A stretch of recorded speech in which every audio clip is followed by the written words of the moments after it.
I stood there, clutching my white coat from the pre-med ceremony, watching the letter float to the ground between plates of half-eaten pasta and breadsticks. My mother sat silently at one of the tables, tears streaming down her face, while my younger sister Olivia watched from behind the counter, her expression unreadable. My name is Sofia Martinez, and at 22, I was being disowned for choosing medicine over marinara sauce. Dad, please, I tried one last time. The restaurant will be fine with Olivia. She loves it here. I can help during breaks, but medicine is my calling. You're calling? He spat, his face red with anger. This restaurant has been in our family for 4 generations. Your grandmother worked herself to death to keep it running during the recession. And you want to abandon it for some fancy career? The irony wasn't lost on me. Nana had died of a treatable condition because she refused to see a doctor, choosing instead to put every penny back into the restaurant. That's what had inspired me to pursue medicine in the first place. I'm not abandoning anything, I said, trying to keep my voice steady. I'm trying to build something more, to help people. Help people? My mother finally spoke, her voice quiet but sharp. We help people every day. Every customer who walks through that door is family. But you're too good for that now, aren't you? Too smart to be just another restaurant owner. The way she said it, like being a doctor was some sort of betrayal, made my heart ache. I looked at Olivia, hoping for support, but she just shook her head slightly. She'd always been the perfect daughter, never questioning, never wanting more than what our parents had planned for us. You have a choice, my father said, his voice cold. Stay and take your rightful place in this family, or leave and never come back. We won't support this foolish dream. I looked around the restaurant, taking in the familiar scents of garlic and basil, the worn checkered tablecloths, the photos of our family spanning 4 generations on the walls. My whole life was here, but so was the memory of Nana, who might still be alive if she had access to proper medical care. I'm going, I said quietly but firmly. I love this restaurant, but I love medicine more. I want to save lives. Then go, my father shouted, pointing to the door. But don't come crawling back when you fail. You're no longer part of this family. I walked out that night with nothing but my pre-med coat, a small backpack of essentials, and my acceptance letter to Johns Hopkins Medical School. The scholarship would cover my tuition, and I'd figure out the rest somehow. As I reached the door, I heard Olivia call out softly, "Sophie, wait." Olivia. My father's sharp voice cut her off. Let her go. She's made her choice. That was 8 years ago. Through medical school, residency, and my fellowship in rare genetic disorders, I never looked back. I threw myself into my studies, working extra shifts to cover living expenses, spending holidays in the hospital rather than facing the emptiness of not having a family to go home to. I kept tabs on them through social media, watching from afar as Olivia took over the restaurant, modernizing the menu while keeping our family's traditional recipes. She got married, had a baby, lived the life our parents had always wanted for both of us. The restaurant thrived under her management, and I was genuinely happy for her success. I became one of the youngest specialists in genetic disorders, focusing particularly on rare conditions affecting the nervous system. My research was published in leading medical journals, and I eventually opened my own practice in Boston, far from our small New Jersey town. Then, last week, everything changed. I was reviewing patient files when my office phone rang. The caller ID showed Princeton Plainsboro Teaching Hospital. Dr. Martinez speaking, I answered, expecting another consultation request. Dr. Martinez, this is Dr. Thompson from Neurology. We have a patient with a suspected case of hereditary sensory and autonomic neuropathy type 8. Given your expertise in this area, I sat up straighter. HSAN8 was incredibly rare, with only a handful of documented cases worldwide. I published several papers on it during my fellowship. The patient's name? I asked, already pulling up my calendar to schedule a consultation. There was a slight pause. The patient is Olivia Martinez-Torres. She mentioned you might be familiar with the case. The pen I was holding clattered to the desk. Olivia, my sister. Dr. Martinez, are you there? Yes, I managed to say, my throat tight. Yes, I'm familiar with the case. I'll be there tomorrow morning. After hanging up, I sat in my office, staring at the family photo I kept hidden in my desk drawer. It was taken the day I graduated high school, all of us smiling in front of the restaurant, before everything fell apart.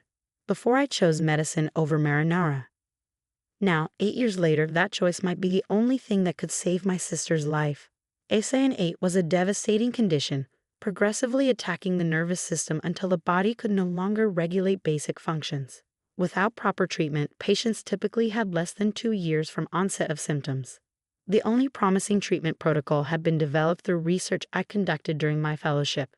I booked a flight to New Jersey for the next morning, packed a small bag, and tried not to think about the fact that I was about to face my family for the first time in 8 years, not as the disgrace of a daughter, but as their only hope. The irony would have been funny if it wasn't so heartbreaking. The halls of Princeton Plainsboro Teaching Hospital felt both familiar and strange as I walked toward the neurology department. My white coat, now bearing my name and credentials, felt like armor against what was coming. I spotted them before they saw me, my parents sitting in the waiting area, looking older than I remembered. My father's dark hair was now streaked with gray, and my mother's face bore more lines than I recalled. They were huddled together, looking at something on a phone, probably pictures of Olivia's 2-year-old daughter Isabella, whom I'd only seen in Facebook photos. Dr. Thompson met me at the nurse's station, her expression professional but curious. She clearly picked up on the shared last name. Dr. Martinez, thank you for coming so quickly. The patient is in room 407. Has the family been briefed on the severity of the condition? I asked, accepting Olivia's chart. Only preliminarily. We wanted to wait for your expertise before discussing treatment options. I nodded, scanning the test results. The symptoms were textbook HSAN8, progressive numbness in extremities, autonomic dysfunction, declining motor control. My sister had probably been experiencing symptoms for months before seeking help. Sophia. My mother's voice made me freeze. I turned slowly, facing them for the first time in 8 years. My father stood slightly behind her, his expression unreadable. What are you doing here? He demanded, though his voice lacked the anger I remember from that night. He sounded tired, worried. I'm here as Olivia's doctor. I replied professionally, gripping the chart tighter. I'm the leading specialist in HSAN8. My mother's hand flew to her mouth. You're the doctor they called. Yes, now, if you'll excuse me, I need to examine my patient. I walked past them, feeling their eyes on my back as I entered Olivia's room. She was sitting up in bed, looking pale but alert. Her husband Marco sat beside her, holding her hand. They both looked up as I entered. Sophie. Olivia's voice cracked. You're the specialist? I moved to check her vital signs, falling back on medical training to keep my emotions in check. How long have you been experiencing numbness in your extremities? 6 months, Marco answered when Olivia remained silent. She kept saying it was just stress from running the restaurant. Of course she did. We Martinez women were taught never to show weakness, never to admit when we needed help. I examined her hands, noting the slight tremors, the decreased sensitivity to temperature and pressure. The restaurant, Olivia finally spoke again. Is it why you never came back? Because of what Dad said. I paused in my examination. I never came back because I wasn't welcome. But that's not important right now. What's important is starting you on the treatment protocol immediately. Will it work? Marco asked, squeezing Olivia's hand. The other doctors said this condition is rare, that there aren't many treatment options. There's a protocol I developed during my fellowship, I explained, keeping my voice clinical. It's shown promising results in similar cases, but we need to start immediately, and it's going to be a long process. You developed the treatment? My father's voice came from the doorway. I hadn't heard him come in. All those papers they showed us, the research they talked about, that was you. I turned to face him. Yes, this is what I've been doing while I was dead to you, saving lives. The words came out sharper than I intended, and I saw him flinch. My mother appeared behind him, her hand on his arm. The treatment, she said softly, will it save our daughter? The plea in her voice made my chest tight. 8 years of silence, of pretending I didn't exist, and now they needed me. But looking at Olivia in that hospital bed, I knew none of that mattered. With aggressive treatment, yes, but she'll need to stay in the hospital for at least 2 months. The restaurant. Forget the restaurant, my father interrupted. Whatever she needs, whatever it costs. I bit back a bitter laugh. Now he was willing to put family before the restaurant. I've already contacted the hospital board, I said, returning to my professional tone. Given the unique nature of the case, they've agreed to let me temporarily transfer my practice here to oversee the treatment. You do that? Olivia asked, tears in her eyes. After everything. I looked at my sister, remembering the little girl who used to sneak me extra garlic bread during dinner rush, who cried when I left for college, who watched silently the night our family fell apart. You're my patient, I said simply, and I'm your doctor. The rest doesn't matter right now. But of course it did matter. It mattered in the way my mother hovered anxiously during rounds, in how my father would stand in the doorway watching me work, in the awkward silences when we found ourselves alone together in Olivia's room. Each day brought small challenges, explaining the complex treatment protocol to my family, dealing with their questions and fears, maintaining professional distance while treating my own sister. But it also brought tiny moments of healing. One evening, as I was reviewing Olivia's charts, my father cleared his throat. The restaurant, he said quietly. We had to close it temporarily. First time in 4 generations there hasn't been a Martinez serving dinner. I looked up, expecting accusation in his eyes. Instead, I saw something that looked almost like pride. But there's a Martinez serving, I replied, gesturing to my white coat. Just in a different way. He nodded slowly, understanding passing between us like a current. 8 years too late, but perhaps not too late entirely. The treatment was brutal. Olivia fought through painful procedures, through days of nausea and weakness, through moments of fear when it seemed like she wasn't improving. But slowly, gradually, her condition began to stabilize. 1 month into the treatment, as I was checking her reflexes, she grabbed my hand. That night, she said, her voice trembling, I should have stood up for you. Should have said something. I kept my eyes on her chart. You were 17, Liv, it wasn't your responsibility. But I knew you were right. About Nana, about everything. I was just scared to admit it. For the first time since arriving at the hospital, I let myself really look at my sister. Not as a patient, not as the daughter who'd stayed, but as the little girl I'd left behind. We were all scared, I said softly. Maybe we still are. She squeezed my hand, and for a moment we were just sisters again, sharing secrets over plates of pasta after closing time. But there was still a long way to go, both with her treatment and with healing the wounds that 8 years of silence had created. As I left her room that night, I wondered if saving my sister's life would be enough to save our family too. 3 months after beginning Olivia's treatment, I stood in her hospital room reviewing her final test results. Her nerve function had improved significantly, her symptoms were under control, and she was ready to be discharged. So, I said, trying to keep my voice professional despite the emotion threatening to break through, you're officially in remission. Olivia burst into tears, and Marco hugged her tightly.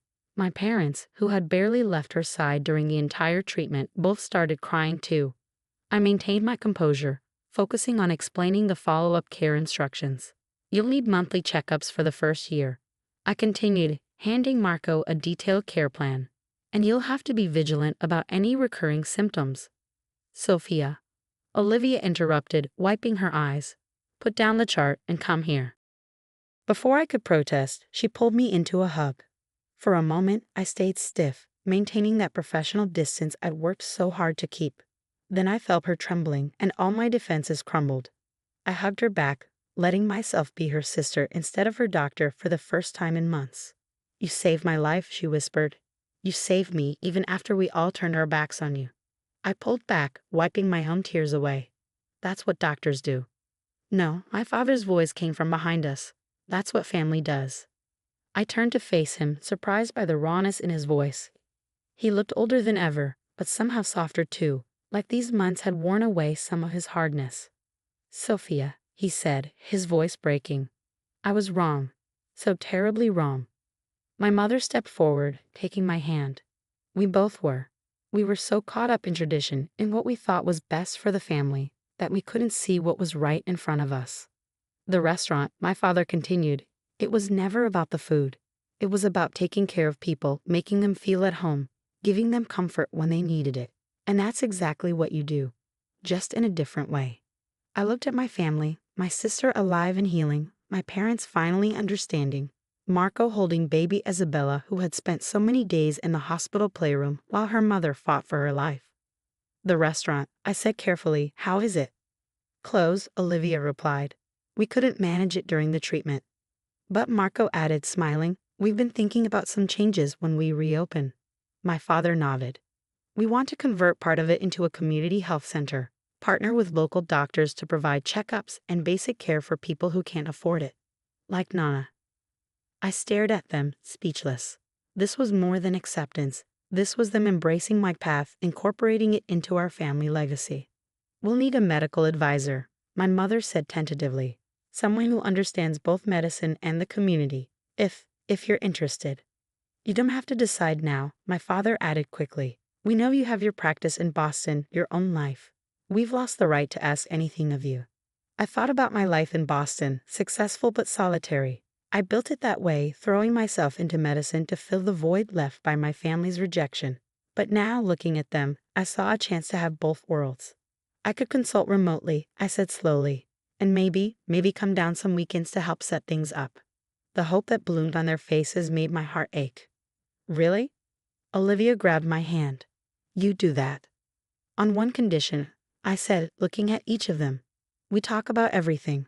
No more silence, no more pretending the past didn't happen. We deal with it together." They agreed immediately, and for the first time in 8 years, we sat down as a family and really talked. About that night, about the years of silence, about the pain and regret on both sides. It wasn't easy, and there were moments when old hurts threatened to reopen old wounds, but we pushed through. 6 months later, I stood in front of Martinez Family Restaurant and Wellness Center for its grand reopening. The old checkered tablecloths were still there, but now they shared space with medical pamphlets and health education materials. The wall of family photos had been updated to include pictures of me in my white coat, my research publications, and a special tribute to Nana. Olivia, fully recovered and glowing with health, handled the restaurant side while I coordinated with local medical students who volunteered at the clinic. My parents moved seamlessly between both worlds, proud to tell customers about their daughter, the doctor, who saved their other daughter's life. "Dr. Martinez?" A young girl tugged at my coat during the opening celebration. "My mom says you help people get better." I knelt down to her level. "That's right, and you know what? So does everyone here. Some of us do it with medicine, some with food, but we all help in our own way." "Sophia," my father called from the kitchen, "stop working for a minute and come try this new recipe. I named it after you, pasta alla dottoressa." I laughed, remembering how he used to say my medical dreams were a waste of time. Now he was creating dishes inspired by my career. That evening, after the guests had left and the clinic had closed for the day, our family sat around our old table, sharing pasta and wine like we used to. But now there was something new in the air: understanding, acceptance, and a deeper appreciation for what family really means. To the new Martinez legacy, my father raised his glass. Medicine and marinara together at last. We all laughed and clinked glasses. As I looked around at my family, Olivia healthy and happy, my parents finally proud of both their daughters, little Isabella playing under the table, I realized that sometimes the hardest choices lead us exactly where we need to be. I still run my practice in Boston, but I come home regularly now. Home to my family, to our restaurant-turned-clinic, to this beautiful blend of old and new traditions. And every time I walk through those doors, I'm reminded that healing comes in many forms, sometimes through medicine, sometimes through food, and sometimes through the simple act of coming home and being accepted for exactly who you are.